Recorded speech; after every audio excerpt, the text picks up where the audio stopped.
A lot of foods which we eat today didn't even look like these in their original form. While the very mention of genetically modified food enrages a lot of people, a lot of us don't realize how much selective breeding has helped in evolving the foods we consume today from their original unrecognizable form. Here are 9 food items that were changed beyond their recognition. Number 9. Eggplants. You can recognize the shiny, beautiful purple-looking eggplant from right across the street. But they never looked like these originally. Their domestication process began in India and the neighboring Burma, and today it is found all over Asia and rest of the world. They were initially used for medicinal purpose and were bitter in taste. After centuries of domestication, eggplant began changing in their size, weight, and even flavor. The entire process of converting a white bitter plant into beautiful vegetable is carefully documented in the Chinese literature. Number 8. Bananas. The science classes at school taught us how seeds are a means of dispersal and reproduction in fruits.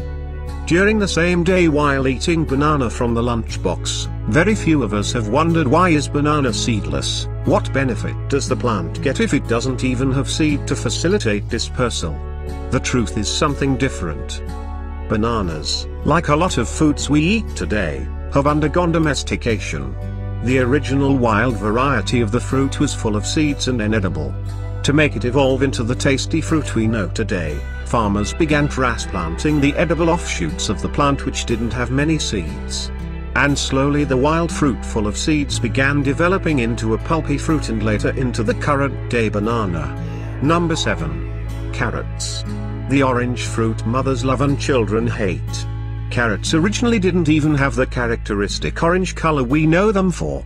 Their cultivation began more than 1,000 years ago in modern-day Afghanistan. Carrots back then were either white or purple. After domesticated for few years, the white carrots turn into yellow. It took our carrots another 600 years to transform themselves from their yellow self to the orange one which we know them for today. If you don't believe us, just look at the color of carrot drawn in the paintings before 16th century. They were usually painted yellow or purple. Number 6. Tomatoes. While we still may have confusion over whether tomato is a fruit or a vegetable, one thing is for sure, it never looked like this.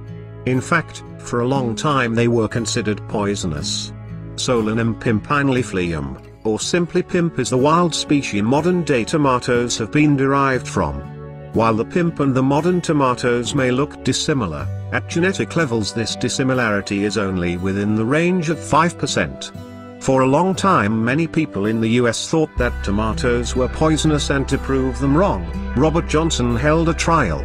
He stood in front of a crowd in front of the courthouse and consumed numerous tomatoes. After a few hours of consuming the juicy fruit, Johnson did not die. So the trial was dismissed, proving that tomatoes are safe to consume. Number 5. Corn. Corn is something without which we cannot imagine our world. It has become the modern-day staple crop. And for the right reasons. Early humans began cultivating corn as early as 10,000 years ago in areas surrounding the current-day Mexico.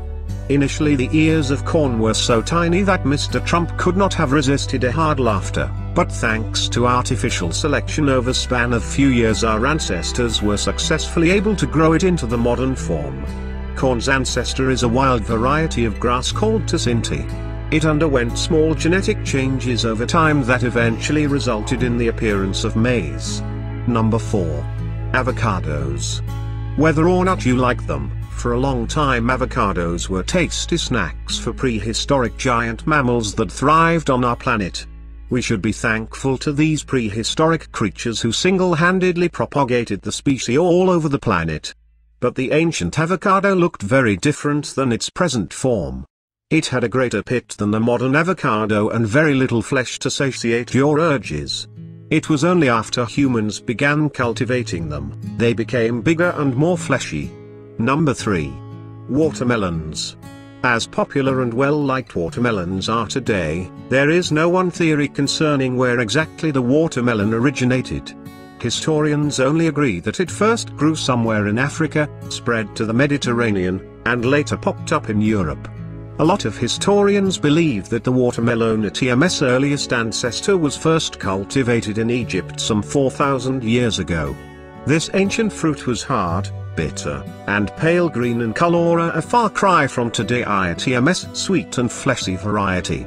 So why would the ancient Egyptians want to spend time and energy growing something like that?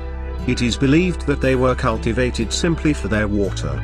During the dry season, watermelons stored well and the Egyptians could pound them to a pulp and extract their water content.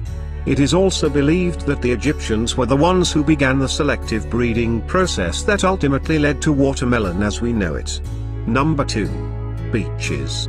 For a long time we didn't know where peaches came from.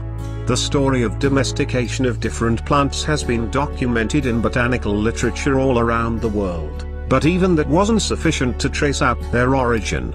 Some people thought they were originally cultivated in China, but these were educated guesses. So where did peaches come from?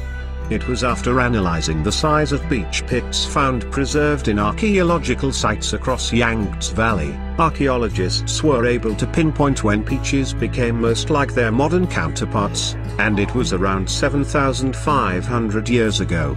Number 1. Pumpkins. The number 1 on our list are pumpkins. There is something special about them. Pumpkins and squash are believed to have originated in the early Americas.